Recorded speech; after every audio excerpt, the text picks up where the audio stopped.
सावनेरच्या पंचशील बुद्धविहारामध्ये 67व्या धम्मचक्र प्रवर्तन दिनानिमित्त तथागत बुद्ध आणि युग प्रवर्तकांच्या पुतळ्यांचा अनावरण समारोह संपन्न झाला. पूज्य भदंत ज्ञानज्योती महाथेरो आणि पूज्य भदंत प्रियदर्शी महास्थवीर यांच्यासह भिक्खू आणि भिक्खुनी संघाच्या प्रमुख उपस्थितीमध्ये हा समारोह संपन्न झाला.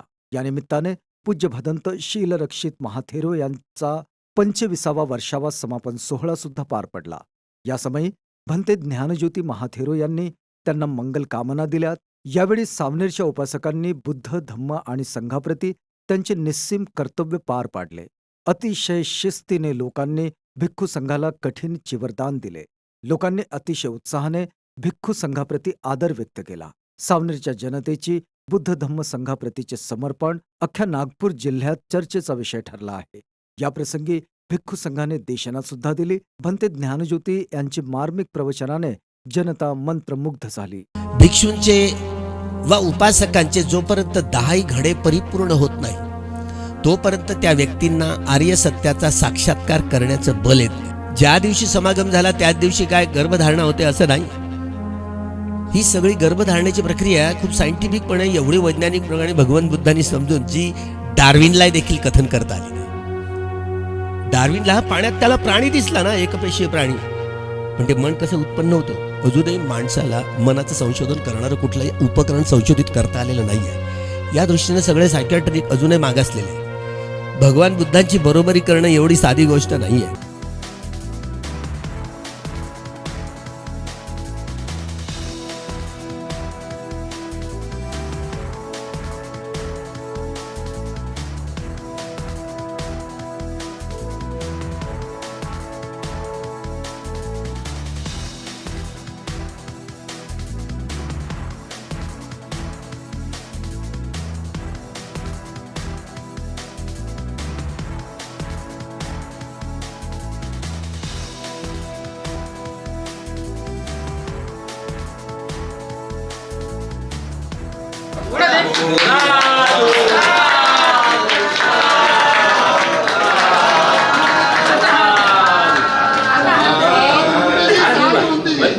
संत कबीरांचा विजय हो, संत कबीरांचा विजय हो, गौतम बुद्धांचा विजय हो, महात्मा ज्योतिबा फुलेंचा विजय हो. नमो तस्सै भगवतो अरहतो सम्मा सम्बुद्धास्स. नमो तस्सै भगवतो अरहतो सम्मा सम्बुद्धास्स. इदं बुद्धं बिम्बं सभ्ये देवा बिम्बं सभ्ये मनुष्ये इमस्मि हाय मदिनावे निदमे तुयं बोयान पटिलाभाय समतं सत्यविदं बुद्धं बिम्बं सभ्ये देव मनुष्ये युजेत. इमस्मि विहारे पतितावे निदमे तुयं बोयान पटिलाभाय समतं शावतं.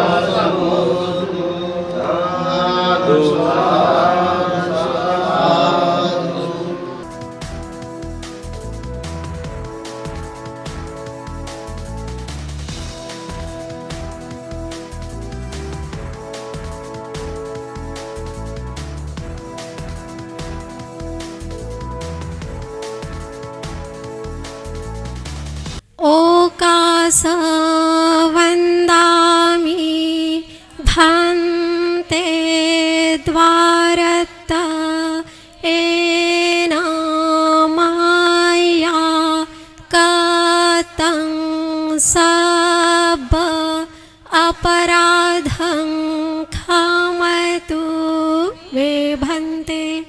द्वितीयंपि ओकास वंदामि भान्ते द्वारत एन माया कतं सब अपराधं क्षमतु मे भन्ते. तृतीयंपि ओकास अहं भन्ते त्रिसरणेन सह पंचशिला धा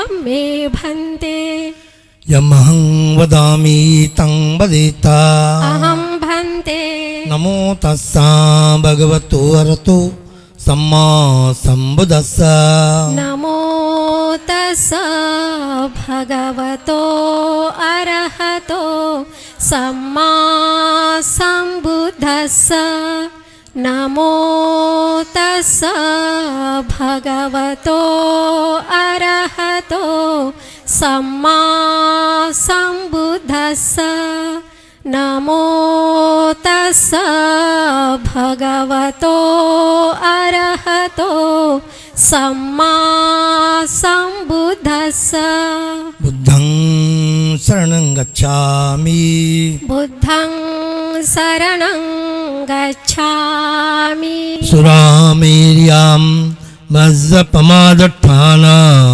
वीरमणि सिक्खापदं समादयामि सुरामेरयमज्जपमादठाणा वेरमणि सिक्खापदं समादयामि शरणेन सा पञ्चशीलं धम्मं साधुकं सुरक्षितं कृत्वा अपमादेन शीलं सम्पादिता आं भन्ते साधु साधु साधु इति विशो भगवारहं सम्मा सम्बुद्धो विद्याचरणसम्पन्नो सुगतो लोकविदो अनुत्तरो पुरीसदम्मसारथि सत्ता देवमनुसारं बुद्धो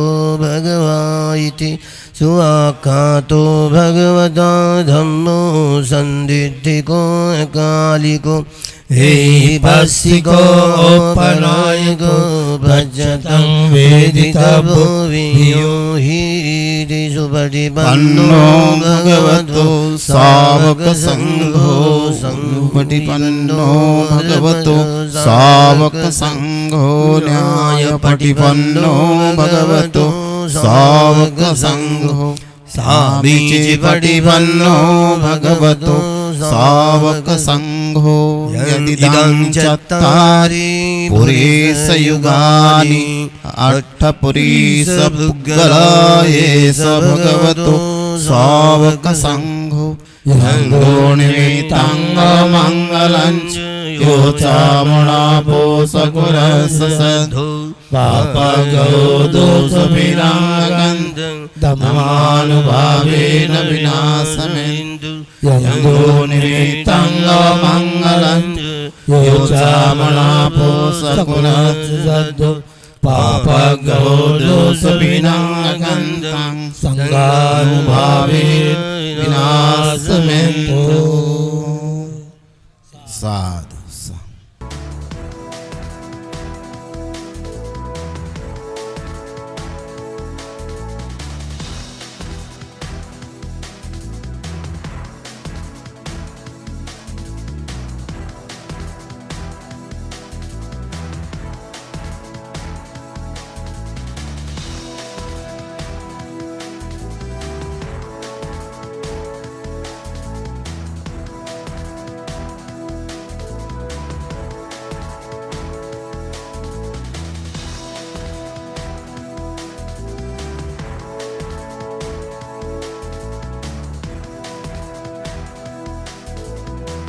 तर्फे स्वागत करण्यात येते. शब्दसुमनानं स्वागत करतो. स्वागतम स्वागतम सुस्वागतम.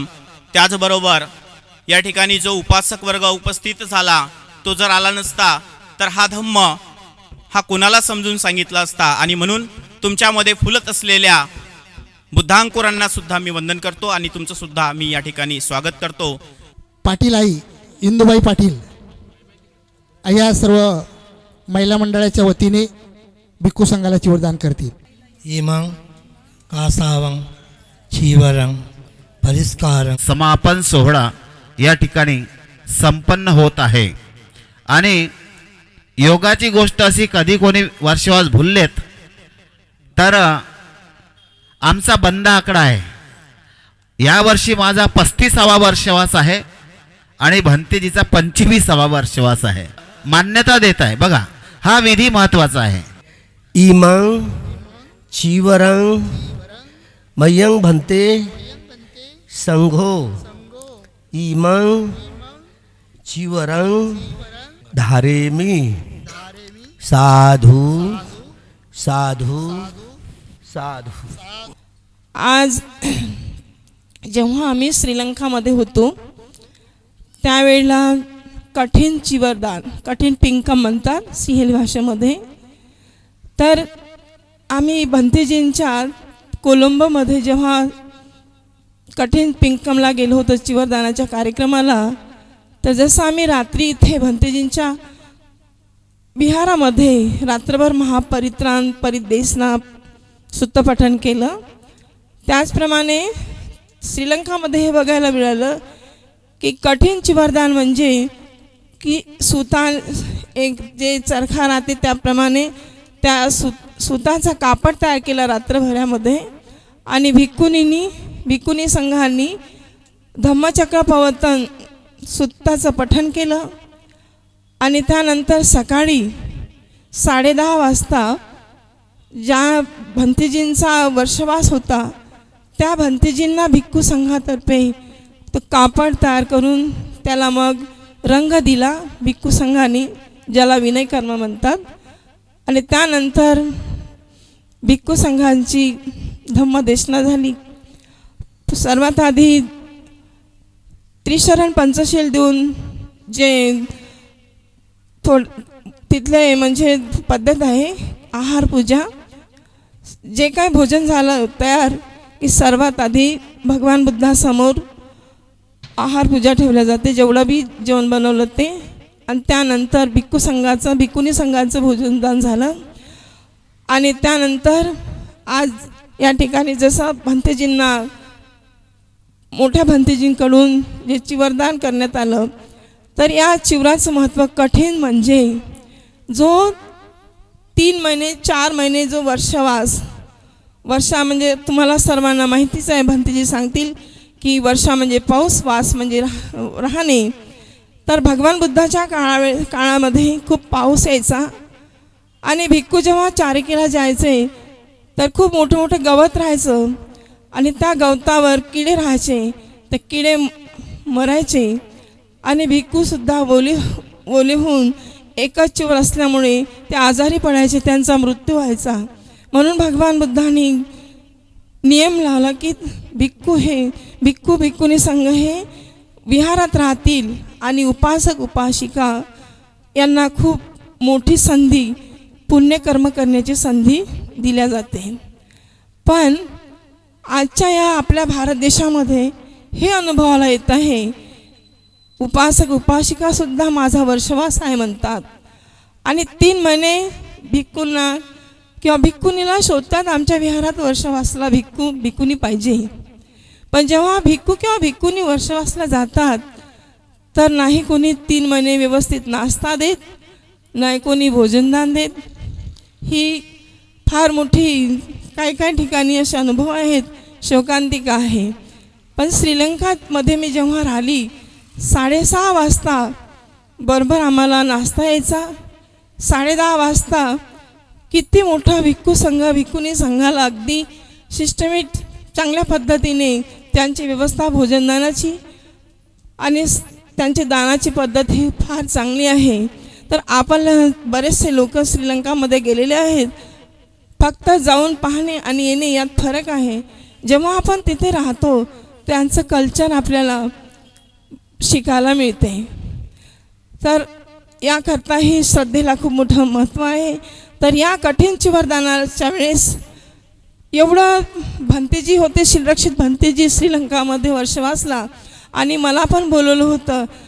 तर एवढं काही दान उपासक खाली येताना येत नाही, काहीतरी पॅकेट असं त्यांचं, कोणी आपल्या परीने अष्टपरिस्कार, अंतर्वास, एखादा चिवर, काहीतरी असं खूप म्हणजे असं भरून जाते. तर आपणही त्या गोष्टी काहीतरी शिकायला पाहिजे आणि यामध्ये खूप मोठं पुण्य आहे. एक सुईचा धागा जरी आपण हा कठीणची वरदानामध्ये दान केला तर खूप मोठा आनिसंश लाभत असते. तर जास्त न बोलता एवढे मोठे भिक्खू संघ आहेत, तर मी वेळेच्या अभावी इथेच थांबतो आणि तुम्हा सर्वांना मंगलकामना. सुखी व्हा. वर्षवासाचं महत्त्व उपासकांच्या जीवनामध्ये काय आहे हे त्यांनी सांगितलं.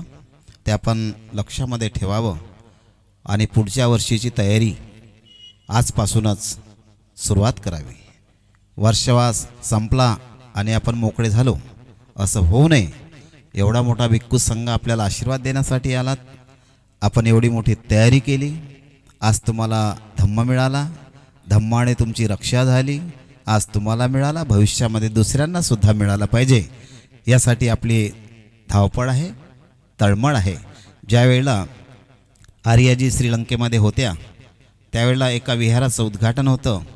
भदंतशील रक्षित महास्थवीर यांचा वर्षवास पण श्रीलंकेलाच होता आणि त्यांना मला बोलावून घेतलं. 15 दिवस मी श्रीलंकेमध्ये राहिलो. आर्याजीने माझी व्यवस्था श्रीलंकेमध्ये करून दिली आणि आर्याजीने मला येण्या जाण्याचं विमानाचं तिकीट पण दिलं तिथून इंडियामध्ये येण्यासाठी. तर त्यांचा एक त्याग आहे. आणि लेडीजला चिवर घेणं, मुंडन करणं हे तुम्ही समजून घ्या किती कठीण आहे. आणि त्यांनी एवढं मोठं जीवन, समोर बसलेले आर्याजी हे सुद्धा चांगलं मार्गदर्शन करू शकतात. त्यांनीसुद्धा धम्मामध्ये फार मोठा काळ घालवलेला आहे. आपण बुद्धापासून तर बोधिसत्व डॉक्टर बाबासाहेब आंबेडकरांच्यापर्यंत जेवढेही महापुरुष या मानवजातीला घडवणारे झाले, बुद्धाने तर महान क्रांतीच केली. स्वतः भगवान बुद्धाने आपल्या जीवनात अनुभव केला. स्वतःचं जीवन पूर्णपणे दुःखमय झाल्यानंतरच संबोधीचा लाभ, त्यांना संबोधी प्राप्त झाल्यानंतर, त्यांना उत्तम अवस्था प्राप्त झाल्यावरच त्यांनी विश्वास केला की हाच मार्ग योग्य आहे. जो मध्यम मार्ग आहे तोच योग्य आहे. त्याच मार्गाने चालून ही मानवजात पूर्णपणे दुःखातून मुक्त होऊ शकते.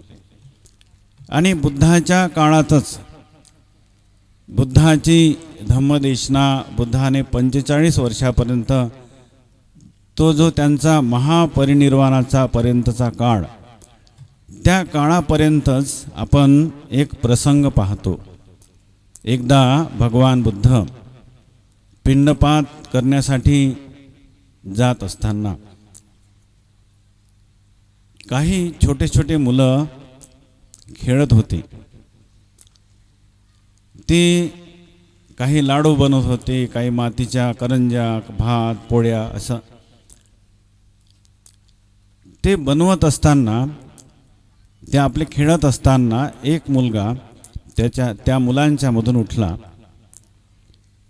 आणि भगवान बुद्ध येत होते तेव्हा तो, भगवान थांबा थांबा थांबा. आणि त्याने भोजन, म्हणजे त्याच्याजवळ कोणतं भोजन होतं ते मातीचे लाडू, तो भात, त्या पोळ्या त्याने बनवलेल्या, ते घेऊन तो बुद्धाच्याकडे दोन्ही हाताने घेऊन जात आहे. आणि भगवान बुद्ध येत आहेत तेव्हा उपस्थित लोक, तिथे जे उपस्थित होते ते लोक म्हणतात, अरे पोरांनो, काय करता तुम्ही? बुद्ध काय हे तुम्ही माती देत आहेत भगवान बुद्धाला. भगवान बुद्धाने त्यांना असा हात केला. ते थांबलेत, लोक बोलले नाहीत. आणि तो मुलगा बुद्धाच्याकडे जातो आणि पात्रामध्ये ते दोन्ही हाताने ती माती तो टाकून देतो. तेव्हा भगवान बुद्ध काय म्हणतात, उपासकांनो बघा, ह्या मुलाने त्याच्या मनात काय आहे की मला हे दान केल्यामुळे काही लाभ व्हावा, काही मिळावं असं नाही. त्याचं मन एकदम निरागस आहे, शुद्ध आणि चांगलं मन आहे त्याचं. आणि त्या मनाने त्याने दान दिली माती. कोणाला दिली? बुद्धाला दिली. आणि ते बुद्धाला दिलेली ते त्याच्याकडून भगवान बुद्धाला अशा प्रकारचं दान झालं. म्हणजे त्याने भूमी दान केली. त्या मुलाने बुद्धाला भूमी दान केली, दोन्ही हाताने, श्रद्धेने, चांगल्या शुद्ध चित्ताने. तर तुम्ही जाणता काय, त्या उपासकांना म्हणतात भगवान बुद्ध हे पुण्य, महान पुण्य ह्या मुलाकडून घडलं. हा मुलगा बुद्धाच्या नंतर, बुद्धाच्या परिनिर्वाणानंतर 300 वर्षांनी ह्या भूमीवर राज्य करेल, ह्या भूमीचा पती होईल, भूमीपती, सम्राट होईल. त्याने एवढं महान पुण्य केलं. आणि खरंच बुद्धाच्या महापरिनिर्वाणानंतर हा मुलगा प्रियदर्शी सम्राट त्या रूपाने तो जन्माला आला बिंदुसार परिवारामध्ये, बिंदुसारांच्या घरी. आणि त्या बिंदुसाराला 999 अपत्य होते, मुले होती. त्यापैकी त्याचा नंबर क्रमांक 3. आणि त्याच्या मनात दृढ विचार होता की मला राजा व्हायचं. आणि म्हणून त्याने रस्त्यावरती जे जे त्याचे भाऊ होते, जेव्हा तो राजा शेवटच्या अवस्थेला, म्हणजे आता मृत्यूपदाला जाणार, शेवटची अवस्था होती, म्हातारपण होतं बिंदुसार राजा, तेव्हा त्या प्रियदर्शी सम्राटाने त्यांचे जेवढे भाऊबंद होते, सगळे नातेवाईक होते, सर्वांची कत्तल करून टाकली, सर्वांना मारून टाकलं. आणि स्वयंघोषित तो सम्राट झाला. आणि त्या सम्राटाने तो एवढं करूनही त्याला वाटलं ह्या जम्बूद्वीपावरती माझ्या कोणी विरोधक नसावा. आणि कलिंग राष्ट्रामध्ये तो राजा होता. तो राजा त्याला त्याचं म्हणजे काय म्हणतात समर्पण केलंच नाही. म्हणून त्या सम्राटाने त्या कलिंग राष्ट्रावर स्वारी केली आणि तो पूर्ण राष्ट्रच नेस्तनाभूत करून टाकलं. तरीही त्याच्या मनाला शांती नाही. त्या प्रियदर्शी एवढं जग जिंकून तरीही त्याला काही शांतीच मिळाली नाही. तर त्याच्याच परिवारातील एक त्याच्या मोठ्या भावाची पत्नी, तिच्या पोटामध्ये गर्भ होता आणि ती भिकाऱ्यासारखी, म्हणजे तिलाही मारून टाकेल असं वाटलं, म्हणून ती जंगलामध्ये निघून जाते. काही थोडी संपत्ती एखाद्या कपड्यामध्ये बांधून जेवढं नेता आलं तिला, ते निघून जाते जंगलात. आणि जंगलात गेल्यानंतर त्या मुलाला जन्म देते. आणि तो मुलगा महामोगलीपुत्र तिस्स यांच्याकडे प्रवर्जित होतो. तो 7 वर्षाचा झाला. तो प्रवर्जित झाल्याबरोबर त्याच्या डोक्याला जेव्हा वस्त्रा, ते प्रवर्जा देत असताना वस्त्रा लागला, तेव्हा तो अर्हत झाला, त्याचं चित्त मुक्त झालं. आणि तो सर्वात प्रथम विचार करतो की मी आता कुठे जाऊ पिंडपात करायला. माझा जो काका आहे म्हणजे तो सम्राट, त्याला धम्म शिकवायचा आहे मला. आणि तिथे येऊन त्याच्या महालापुढे येऊन पात्र घेऊन उभा राहतो 7 वर्षाचा मुलगा, चिवर धारण केलेला, श्रामनेर झालेला. तेव्हा हा सम्राट बेचैन अवस्थेमध्ये असतो, एकदम बेचैन. आणि त्या भंतेजींना पाहिल्याबरोबर कोणाला तरी पाठवतो की त्या भंतेजींना बोलवा.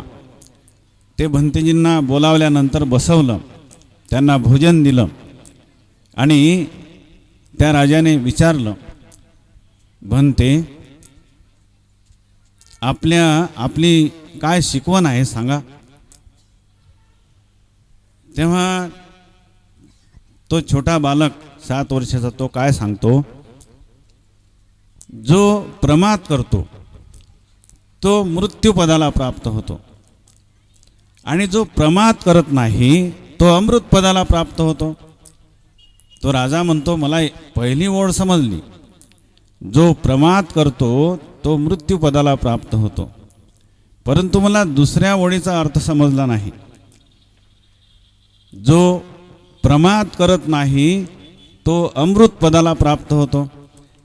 म्हणते हे अमृतपद काय आहे, मी कालच श्रामणेर बनलो, हे मला नाही माहीत. याचं स्पष्टीकरण माझे आचार्य सांगू शकतील. तो राजा म्हणतो, आचार्य काय आहे, काय भानगड आहे आचार्य, जो मला माझ्यावर अनुशासन करतो, हे असं करा तसं करा, हे शील पालन करा असं.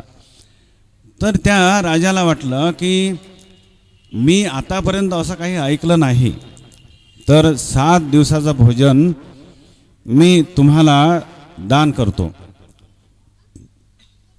तो भिक्खू, तो निग्रोध नावाचा श्रामणेर, तो म्हणतो की तुम्ही मला दिलेलं जे भोजन आहे मी माझ्या आचार्याला देतो. मग आचार्य हे अनुशासन करणारे असतात. मग अशा प्रकारे आचार्याला दिलेलं ते भोजन असं क्रमाक्रमाने त्यांनी मग सांगितलं की उपाध्याय, आणि जे उपाध्याय असतात ते दीक्षा देतात. उपाध्याय ज्यांनी मला दीक्षा दिलेली आहे त्यांना मी हे 7 दिवसाचं भोजन देतो.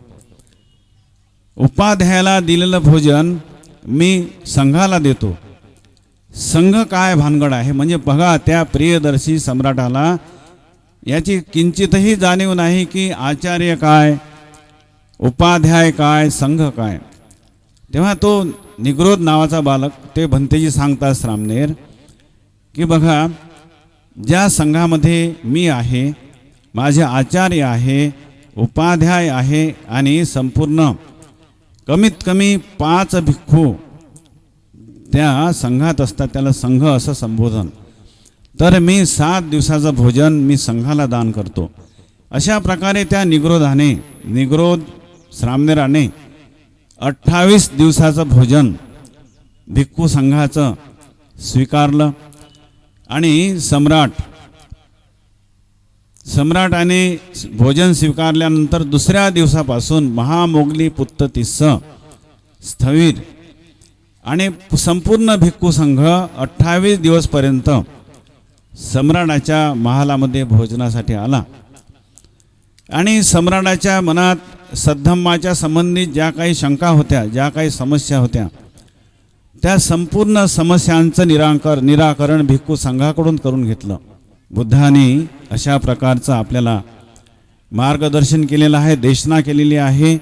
आणि त्यांनी 3 रत्न हे कसे श्रेष्ठ आहे हे समजावून सांगितलेले आहेत.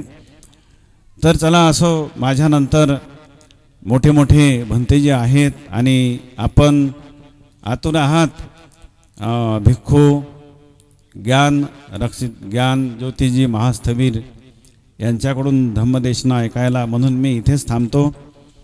भवतु सर्वमंगलं, भवतु सर्वमंगलं, भवतु सर्वमंगलं. जेव्हा भगवान बुद्धांनी म्हणजेच बोधिसत्व सिद्धार्थ गौतमानी ज्ञान प्राप्त केलं, ज्ञान प्राप्त केल्यानंतर बोधिसत्वाने ज्ञान प्राप्त केल्यानंतर ते अहरत झाले, सम्यक संबुद्ध झाले. सम्यक संबुद्ध झाल्यानंतर त्यांना असा विचार आला होता की हा धम्म मी कुणाला सांगू. हा धम्म सर्वसाधारण व्यक्तीला समजणे फार कठीण आहे. तेव्हा मी हा धम्म कुणाला सांगू. तेव्हा त्यांनी विचार केला की या जगामध्ये हा धम्म कोण समजू शकेल. तेव्हा त्यांना आठवण झाली आलार कालामांची. त्यांच्याकडून काही ध्यान शिकले होते. त्यांची आठवण झाली. त्यानंतर उदक रामपुत्ताची आठवण झाली. ते दोघेही मरण पावले होते. त्यानंतर आता कुणाला धम्म सांगू म्हणून ते पाच पंचवर्गीय भिक्षू 6 वर्षेपर्यंत बोधिसत्वासोबत होते. त्यांची आठवण झाली तेव्हा भगवान बुद्धांनी विचार केला की हे 5 पंचवर्गीय भिक्षू विद्वान आहेत, मी त्यांना हा धम्म सांगितला पाहिजे. असा हा धम्म कठीण आहे समजण्याकरता. आपल्याला असं वाटते की धम्म सोपा आहे समजण्याकरता आणि काही थोडंसं आपण 2-4 ग्रंथ वाचून घेतले की धम्म आपल्याला समजला असं वाटत असते लोकांना. पण धम्म हा फार खोल आहे. फार गहिराईमध्ये उतरल्याशिवाय, आपल्या मनाच्या गहिराईमध्ये उतरल्याशिवाय धम्म समजणे फार कठीण आहे. म्हणून भगवान बुद्धांनी म्हटलेलं आहे की हा धम्म सर्वसाधारण व्यक्तीला समजणे फार कठीण आहे. का कठीण आहे? त्याचं कारण हे आहे की माणसामध्ये जन्मताच माणूस कितीही बुद्धिमान असेल, हुशार असेल, विद्वान असेल, शिकलेला असला तरी पण सुद्धा प्रत्येक माणसामध्ये अविद्या भरलेली आहे. प्रत्येक माणसामध्ये अविद्या भरलेली आहे. आपण जन्माला आलोत, आपल्यासोबत आपण अविद्या घेऊन आलेलो आहोत. अविद्या म्हणजे सत्याला न समजणे, सत्याला न जाणणे. आपण सत्याला जाणत नाही म्हणून आपल्या मनामध्ये अनेक प्रकारचे विचार येत असतात. कुशल आणि अकुशल विचार उत्पन्न होतात आणि जेव्हा आपल्यामध्ये अकुशल विचार उत्पन्न होतात त्यावेळेस आपल्याकडून अकुशल कर्म होत असतात, वाईट कर्म होत असतात. आणि जेव्हा कुशल कर्म उत्पन्न होतात तेव्हा आपण चांगले कार्य करत असतो. म्हणून आपल्यामधली अविद्या दूर करणे हे महत्त्वाचं आहे. अविद्या साधी गोष्ट नाही. जरी आपण हुशार असलो, चालाक असलो, बुद्धिमान असलो तरी आपल्या स्वतःमध्ये असणारी अविद्या, आपल्या मनामध्ये असणारी अविद्या आपल्याला समजत नाही. कशी समजत नाही? खूप हुशार आहेत आमच्या समाजामध्ये, आपल्या समाजामध्ये नाही. आपल्या समाजाला काय दोष द्यायचा? सर्वच समाज, सर्वच मनुष्य समाज, या भारतातील हर व्यक्ती आपल्याला स्वतःला विद्वान समजतो. पण साधी गोष्ट नाही. विद्वान कोणी बनतो, पंडित कोणी बनतो, पण ज्ञानी बनणे हे फार कठीण आहे. ज्ञानी बनणे फार कठीण आहे. त्याच्याकरिता धम्माशिवाय पर्याय नाही. त्या माणसाला ज्याच्यामध्ये अविद्या आहे, प्रत्येक माणसामध्ये अविद्या आहे. माझ्यामध्येही अविद्या आहे, काही प्रमाणामध्ये कमी झाली असेल पण माझ्यामध्येही अविद्या भरलेली आहे. या अविद्या अशी वस्तू आहे ज्याप्रमाणे आपल्या डोळ्यामध्ये मोतियाबिंदू होतो आणि समोरचं रूप दिसत नाही, अशाच प्रकारे आपल्या मनावर अविद्या आश्रव म्हणतात त्याला, अविद्या भरलेली असते. जन्मापासून आपण सोबत घेऊन आलेलो आहोत. म्हणून आपल्याकडून ढेर साऱ्या चुका होत असतात. या चुकीला दूर करण्याकरता माणसाला प्रज्ञेची गरज आहे. प्रज्ञा उत्पन्न करून घेण्याची गरज आहे. म्हणून आपण जोपर्यंत विपश्यना ज्ञान प्राप्त करणार नाही तोपर्यंत आपल्यामध्ये प्रज्ञा उत्पन्न होणार नाही आणि आपल्यामधली अविद्या दूर होणार नाही. की समोरच्या भिक्षूंना वेळ दिला पाहिजे. म्हणून मी भंतेजींना सुद्धा त्रिवार वंदन करतो. धम्मसेन भंतेजीने सांगितलेलं आहे, त्यांच्या शब्दाला मान देतो आणि इथे थांबतो. भवतु सब्बमंगलं, भवतु सब्बमंगलं, भवतु सब्बमंगलं.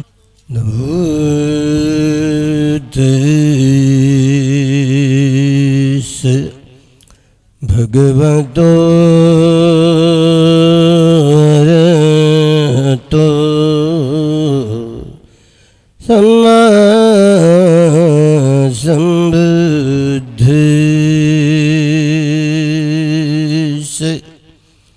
नमो तस्से भगवतो अरहतो सम्मा संबुद्धि नमो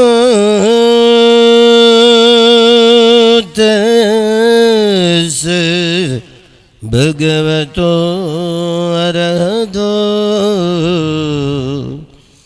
सम्मा सम्बुद्धस्स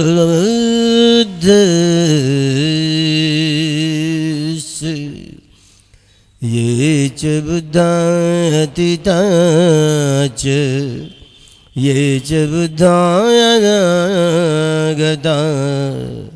पच्युपन्नौ च ये बुद्धा अहं वदामि सर्वदा ये च धम्मायतीता च ये च धम्मायनागता पच्युपन्नौ च ये धम्मा अहं वदामि सर्वदा ये च सङ्घायतीता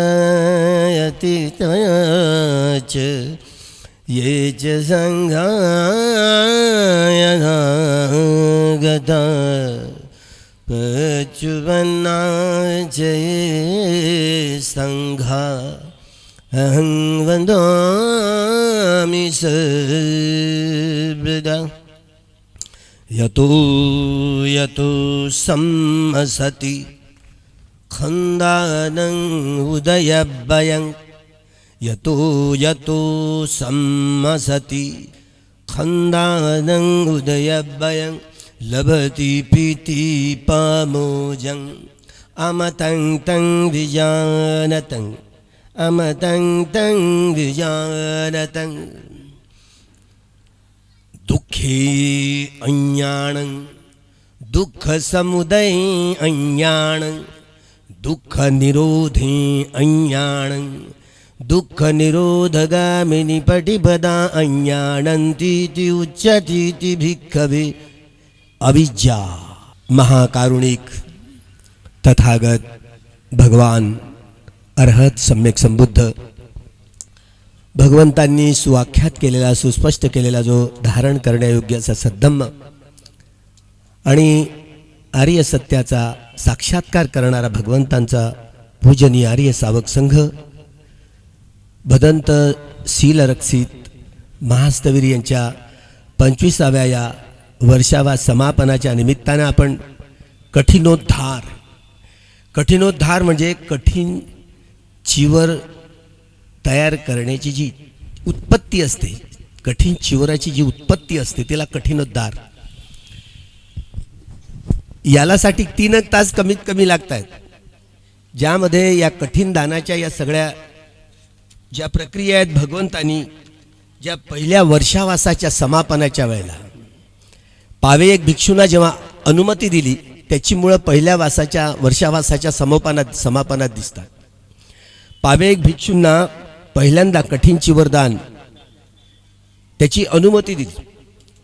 ज्यावेळेला कठीण दानाचं महत्त्व समजताना जगातलं एवढंही तुम्ही दान देऊन टाका संघाला, जेवढं दान देण्यालायक आहे ते, आणि कठीण चिवरदान हे तुलनेत बसत नाही असं म्हणतं, जमीन आसमानचा फरक. ते एवढं मोठं कठीण दानाच्या आविष्काराची भगवंताचा सद्धम्म स्वतःमध्ये एवढा परिपूर्ण आणि परिशुद्ध आहे. ही परिपूर्णता आणि परिशुद्धता हे धम्माचं सौंदर्य, ज्यामध्ये या कठीण चिवरदानाच्या प्रक्रियेत 7 समादाय, 7 आदाय, 6 आदाय, 6 समादाय, आशापूर्वक, अनाशापूर्वक, ज्यात 12 अंक, ज्यामध्ये 9 अपविनयपूर्वक, करणीय 12 अंक, कठिनोद्धार पंचपासू, सुखपूर्वक निहार करण्यासाठीचे जे काही कठिनोद्धारांमध्ये जे काही विघ्न असतात, अविघ्न असतात, या सगळ्या प्रक्रिया पूर्णत्वास नेण्याची जी सारी प्रक्रिया मी 18 आणि 19 तारखेला नीट समजावून सांगेन. स्पेशल एक कठीण दानाचा तो संपूर्ण पारंपरिक सोहळा जसा होतोय, या ठिकाणी जे काही हलक्या प्रतीचं याला म्हणतात, जे एक चिवर स्कंद, त्यामध्ये हीन चिवर, मध्यम चिवर आणि कठीण चिवर, हे चिवर दानाची सगळी प्रक्रिया आहे. त्यामुळे यामध्ये भिक्षू 3-4 महिन्याच्या वर्षावासासाठी एखाद्या विहारात विहार करतो आणि आपली शुद्धी, परिशुद्धी आणि विशुद्धी, शुद्धी परिशुद्धी आणि विशुद्धी ही सगळी प्रक्रिया पूर्णत्वास नेते. भिक्षूंचे व उपासकांचे जोपर्यंत 10 घडे परिपूर्ण होत नाही तोपर्यंत त्या व्यक्तींना आर्य सत्याचा साक्षात्कार करण्याचं बल येत नाही. म्हणून भगवंत नेहमी उपासक उपासिकांकडे जेव्हा जात तेव्हा त्यांना दान, शील, भावना या कथा सांगत असत. आणि पहिल्यांदा धम्मदायक बना. हीन प्रकारचं, मध्यम प्रकारचं लोक दान देत राहतात, पण प्रणीत प्रकारचं दान देणं केवढं कठीण जातं. उत्तम प्रकारचं दान, उत्तम प्रकारचं दान कोणतं? ज्यामुळं व्यक्तीचे पारमितांचे 10 घडे भरतात. पारमितांनाच परिपूर्णतेचे हे संपूर्ण वैभव साक्षम म्हणतायत. पारमिता दान, शील, नैष्कर्म्य, वीर्य, प्रज्ञा, शांती, सत्य, अधिष्ठान, मैत्री आणि उपेक्षा. ज्यामुळं हे जोपर्यंत 10 पारमितांचे घडे परिपूर्ण करण्यासाठी उपासक उपासिकांना भिक्षूंच्या श्रवणांच्या 4ही निश्रेयांची परिपूर्ती करावी लागते. अन्न, वस्त्र, निवारा, आरोग्य याचा सांभाळ का हाताच्या फोडाप्रमाणे कशी जपणूक करावी लागते तशी भिक्खू संघाची जपणूक करावी लागते. 3-4 महिने भगवंतांचा पहिला जो सारनाथला वर्षावात झाला जिथे प्रामुख्याने धम्मचक्क पवत्तन हा दिवसच प्रत्येक बुद्ध शासनात ते भूतकाळातले असो, वर्तमानातले असो की भविष्य कालखंडातले सगळेच बुद्ध आपलं जे धम्मचक्क पवत्तन करतात तो दिवस म्हणजे आषाढी पौर्णिमा. 5ही घटना सगळ्यात सम्यक संबुद्धांच्या कालखंडात एकसमान असतात. जसं सिद्धार्थ गौतमाचा जन्म ग्रहण करण्याचं हीच पौर्णिमा आषाढी पौर्णिमा. महामायेच्या स्वप्नामध्ये जे संतुषिता नावाचं जे बोधिसत्व शेवटच्या जीवनात प्रवेश करतंय, पांढऱ्या हत्तीच्या रूपात स्वप्नात येतं आणि ते म्हणतं, माते मी या पृथ्वी तलावर शेवटचा जन्म ग्रहण करू इच्छितो, तू माझी माता बनण्यास तयार होशील काय? आणि ती गर्भधारणा होते म्हणजे महामायेचा आणि शुद्धधनाचा त्या दिवशी समागम झाला असं नाही समजायचं, नाही तर वेळे वागणं तसंच समज होते आपले. ज्या दिवशी समागम झाला त्याच दिवशी काय गर्भधारणा होते असं नाही. ही सगळी गर्भधारणेची प्रक्रिया खूप सायंटिफिकपणे एवढी वैज्ञानिकपणे भगवान बुद्धांनी समजून जी डार्विनला देखील कथन करता आली नाही. डार्विनला पाण्यात त्याला प्राणी दिसला ना, एकपेशीय प्राणी, पण ते मन कसं उत्पन्न होतं? अजूनही माणसाला मनाचं संशोधन करणारं कुठलंही उपकरण संशोधित करता आलेलं नाही आहे. या दृष्टीने सगळे सायकॅट्रिक अजूनही मागासलेले आहेत. भगवान बुद्धांची बरोबरी करणं एवढी साधी गोष्ट नाही आहे. त्यामुळे भगवान बुद्धांनी हा 7वा जो वर्षावास तो अंकित केला जातो. आपल्या मातेच्या ऋणातून मुक्त होण्यासाठी 7वा वर्षावास त्यांनी तावंतिसा देवता लोकांमध्ये केला. 46 वर्षावास झाले. तावंतिसा देवता लोकांमध्ये कशासाठी केला? आपल्या मातेच्या ऋणातून मुक्त होण्यासाठी. सिद्धार्थ गौतम 7व्या जन्माला आलं. 7व्याच दिवशी त्यांची आई वारली आणि वारल्यानंतर त्यांनी तुषिता देवता लोकांमध्ये देवपुत्र म्हणून जन्म घेतला, महिला म्हणून नाही. तर त्यांच्या ऋणातून मुक्त होण्यासाठी म्हणून 7वा वर्षावास तथागतांनी हा तावंतिसा देवता लोकांमध्ये केला. तिथे चित्त, चैतसिक, रूप आणि निर्वाण या गोष्टीचा एवढा उलगडा केला आहे. चित्त, कामावचर चित्त 54, रूपावचर चित्त 15, अरूपावचर चित्त 12 आणि लोकोत्तर चित्त 8, 89 प्रकारचे चित्त. लोकोत्तर चित्ताची संख्या 40 वाढतीये म्हणून ते 121 प्रकारचं चित्त बनतं. 52 प्रकारच्या चित्तवृत्ती असतात. 28 प्रकारचं रूप, 106 गुणांमध्ये जे निर्माणाचं वर्णन केलेलं आहे त्याचा संबंध एक उदाहरण एवढं स्पष्ट समजावून देतात तथागत. त्यामुळे 4ही गोष्टीचं हे संश्लेषण, विश्लेषण, विघटन आणि विभाजन ज्यामध्ये केलं त्यालाच नाव आहे अभिधम्म. एकूण भगवंतांच्या वाणीतनं 82,000 धम्मस्कंद प्रसवले गेले.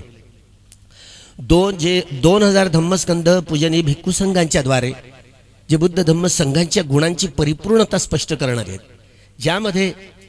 ज्यामध्ये बुद्ध धम्मंच संगं सुगत तनुभवा धातव धातु गभ्भे लंकाय जंबुदीपे तिदस पुरवरे नागलोके चथूपे सब्बे बुद्धस्य बिंबे सकल दस दिसे केस लोमादि धातु वंदे सब्बेपि बुद्धं दसबल तनुजं बोधि चेतियं नमामि वंदामि चेतियं सब्बं सब्ब ठाणेषु प्रतिष्ठितं शारीरिक धातु महाबोधि बुद्ध रूपं सकलं सदा.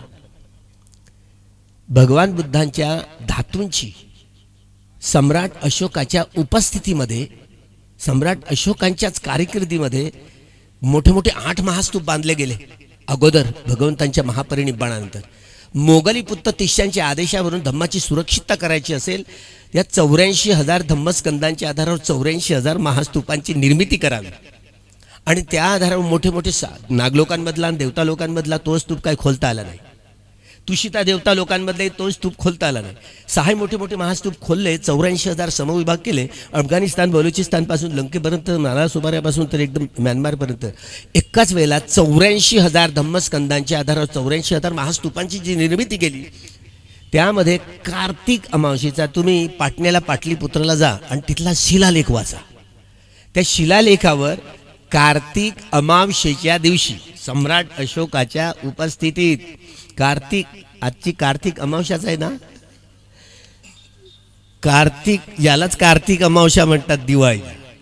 कार्तिक अमावस्येच्या कत्तिक अमावसो दिसे, कार्तिक अमावस्येच्या दिवशी तेलपजोतं घनसारप दीतेन दीपेन तमधंसिना तिलोक दीपं संबुद्धं पूजयामी तमोनुदं.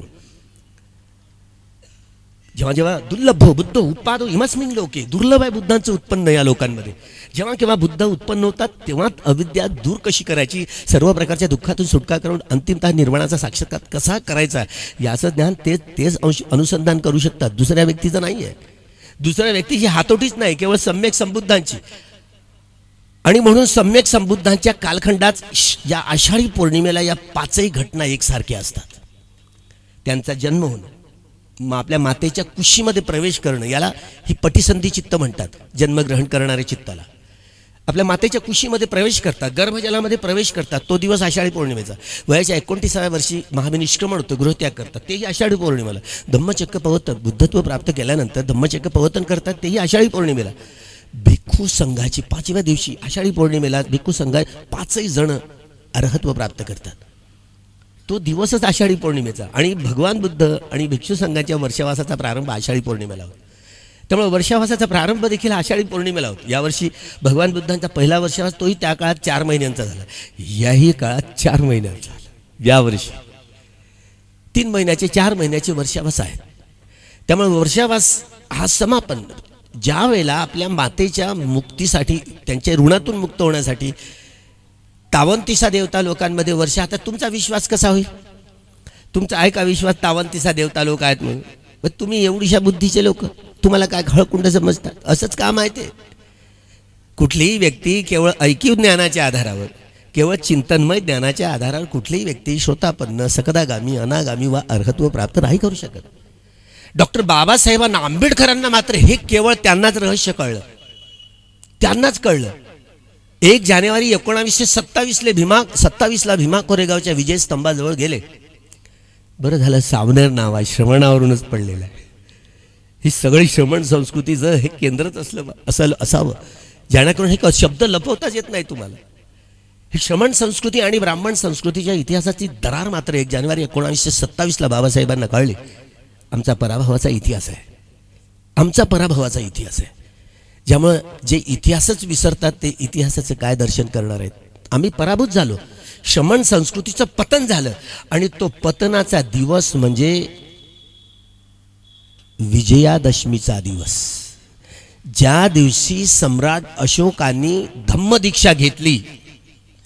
गुरु मोगलीपुत्त तिष्यांकडून धम्मदीक्षा ग्रहण केली, तो दिवस म्हणजे धम्म विजय दिवस, विजयादशमीचा दिवस. त्या दिवशी कौटल्य आणि पुष्यमित्र शुंग हा सैन्यात दाखल झाला. ब्राह्मण होता तरी सैन्यात दाखल झाला. सुरुवातीला विहारांची डागडुजी पण केल्याचं आढळतं. सत्ता उलथावून पाडायची होती ना, त्यामुळं या सेनेमध्ये घुसलाय. आणि ज्या दिवशी हे सत्ता पूर्ण, ज्या दिवशी शस्त्र हिसकावून घेतली ना, शस्त्रविहीन केलं आणि नजरबंद केलं. बृहद्रथ शेवटचा सम्राट, हा बुद्धिस्ट सम्राट ज्याचं नाव बृहद्रथ आहे, सम्राट अशोकाचा पळनातू, त्याला शस्त्रहीन केलं आणि दशहरा हे विकृत नाव दिलं. एकेका सणाचं एवढं विकृत नाव केलं, जसं आषाढी पौर्णिमेला आता गुरुपौर्णिमा म्हणायला लागले. गुरुपौर्णिमा म्हणजे गुरुप्रधान झाला, धम्म गौण झाला. ते घट मांडतात ना, घटावर जे नारळ ठेवतात ना, या श्रमण संस्कृतीचं पतन करायचं होतं ना. या कार्तिक, या दशहरा जो म्हणतो त्याला धम्म विजय दिवस, तोच दिवस निवडला. त्यांना शस्त्रविहीन करून 15 दिवस त्याला नजरबंद ठेवलं. आणि ज्या दिवशी 84,000 महास्तूपांची एकाच वेळेला पूजा करण्यात आली, दीपदान महोत्सव, तो म्हणजे कार्तिक अमावस्येचा दिवस.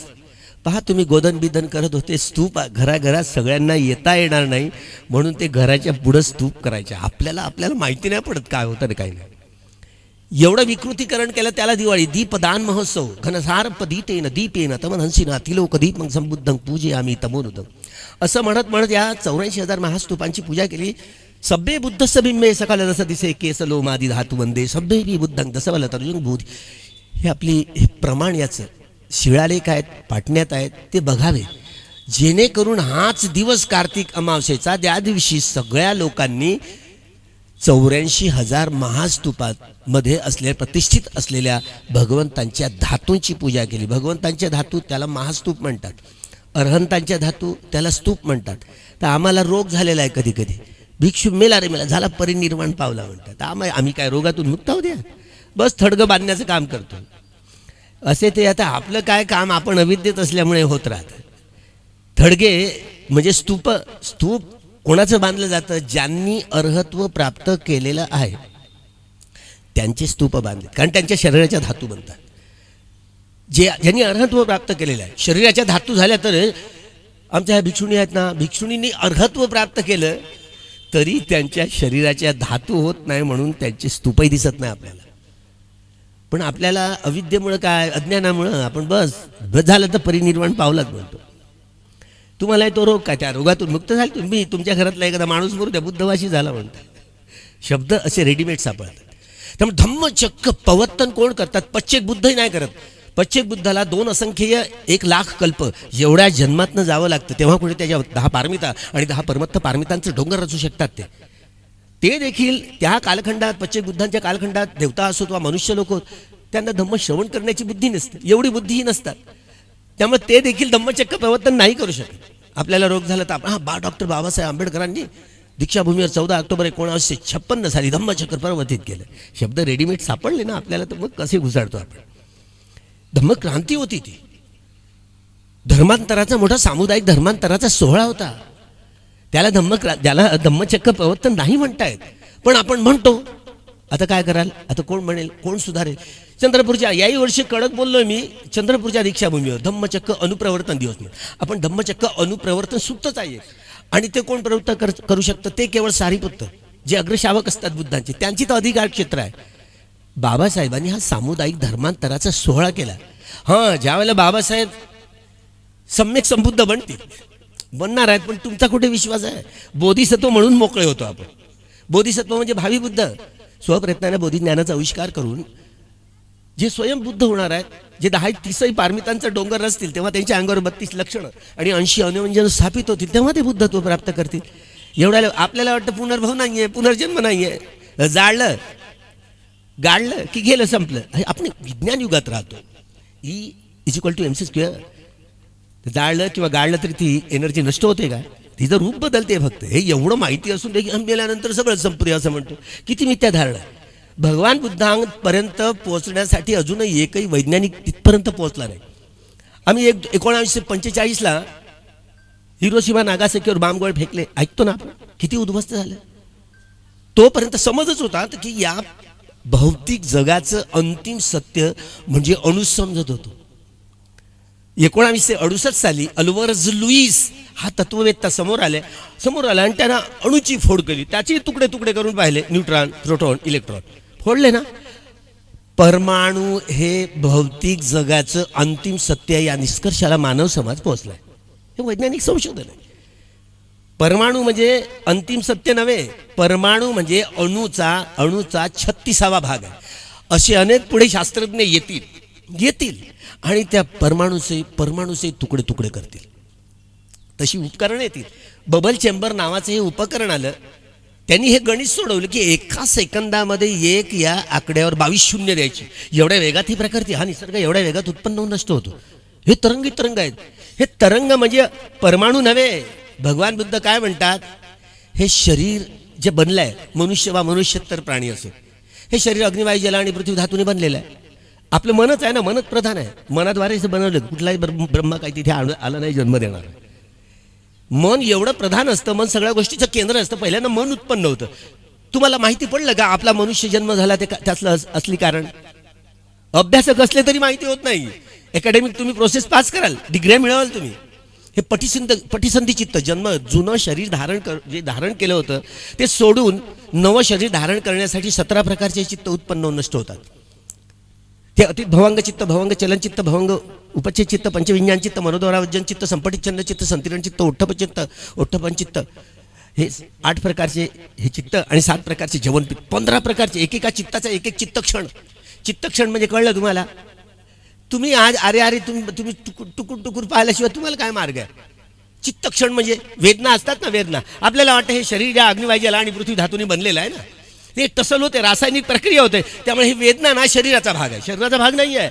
वेद यती इति वेदना, वेदना हा मनाचा स्कंद आहे, शरीराचा नाही आहे. अब थोडं बसलं, दुखून आलं तेव्हा, दुखून आलं बदलली की नाही थोडंसं, तर आपल्याला वाटतं हे शरीर दुखलं. शरीराला काय अक्कल आहे का? शरीर ज्या अग्निवायू जल आणि पृथ्वी धातूने बनलेलं आहे, याला अक्कल आहे का? याला म्हणून विषाणू म्हणतो, जीवाणू नाही आहेत. आपण जेव्हा डार्विनकडे पाहतो त्याला पाण्यात दिसला ना एक पेशी प्राणी, तो एकही पेशी प्राण्याचा विकास कसा होता वैज्ञानिक प्रक्रिया त्यांनी उकल केले, त्याचं धन्यच आहे. पण ते उकल करण्यासाठी प्राणी मनुष्य तर प्राणी असतो, तो पहिल्यांदा चित्त उत्पन्न होतं ना. हे कोणतं चित्त उत्पन्न झालं तर कोणत्या प्राण्याची निर्मिती होती, एवढी उकल केली आहे तथागतांनी. पण हे आपल्याला समजणं लई दुरापास्त आहे. सायंटिस्ट जरी आला ना त्यालाही कठीण आहे, त्यालाही समजणं एवढं कठीण आहे. ही मनुष्यतर प्राण्यांची निर्मितीची प्रक्रिया कशी असते, हे अतीत भवांग चित्त, भवांग चलन चित्त, भवांग उपच्छेद चित्त, पंचविज्ञान चित्त, मनोद्वारावज्जन चित्त, हे संपटित छंद चित्त, संतिरण चित्त, ओठ्ठपन चित्त, याची सगळी प्रक्रिया कशी मी उकल करेन. तुम्ही विपश्यनेची शिबिरं कोणी केलेले आहेत? हात उंच करून बघा बरं. हा किती सावनेर माग आहे. तुम्ही मी एक शब्द बोलत हे सगळे बडबड केले, तुम्हाला काय कळलं का? आणि तुम्हाला मुख्य राहण्याशिवाय पर्याय नाही आहे. धम्म एवढी साधी गोष्टी नाही. 500 1-2 नाही, 500 अरब भिक्षे होते. नागसेनाला जन्म घ्यावा लागला. 500 अरब भिक्षू ते आकाश मार्गाने देवता लोकात गेले. हो तिथे काय असा एक माणूस झाला, तो ग्रीक राजा मिनांडर नावाचा, आणि तो एवढा सतावून सोडतो, लोकांना बोलवतो, दानादी कर्म करतो ना, एवढ्या प्रश्नांची घालमेल करतो, सोडवणं कठीण होऊन गेलं. यासाठी 500 अर्हत भिक्षू होते तरी उत्तर देणं एवढं कठीण झालं होतं. म्हणून भगवंताचा सद्धम्म योग्यपणे प्रकाशित करणारे लोक असले तरच धम्माचा योग्यपणे प्रचार आणि प्रसार होऊ शकतो. म्हणून हे योग्य आपला हा समज, योग्य समज, जशी जशी जाणीव परिपूर्णता, आपण हे परिशुद्धता आणि परिपूर्णतेच्या प्रक्रियेत जाऊ, हे वैभव आपण प्राप्त करू शकू. हे वैभव आपण या 3 महिन्याच्या वर्षावासात 25वा हा वर्षावास पूर्ण शिलक्षित भंतेचा परिपूर्ण झालेला आहे. भिक्खू संघाने या संपूर्ण विधिवत त्यांची ही संपूर्ण स्वीकृती दिलेली आहे. आपण सगळ्यांनी या सुबेजु जगवाले सुर यखा देवाच ब्रह्मणो यं आम्ही कतं पुयं सब संपत्ति साधकं सबितं अनुमोदित्वा समगा शासने रता प्रमादरहिता हुन्तु अर्कासु विशेषतो पुण्य भागमिदं चयं समं ददाम कारितम् अनुमोदन्तु तं सबे मेदिनी धातु सखी नथि मे शरणं अय्यं बुद्धो मे शरणं वरं धम्मो मे शरणं वरं संघो मे शरणं वरं इतेन सच्चवजेन भवतु ते जय मंगलंती. एक शरण है बुद्ध की, एक शरण है धम्म की, एक शरण है संघ की और शरण नहीं कोई।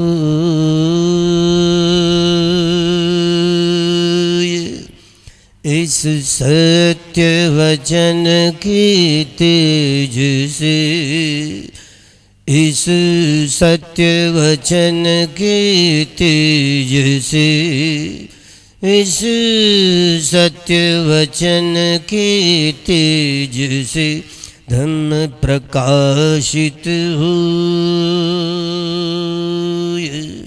धम्म प्रतिष्ठित होय, धम्म प्रसारित होय,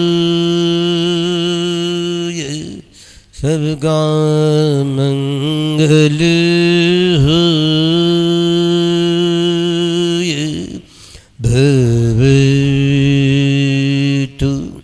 सब मंगलं, भवतु सब मंगलं, भवतु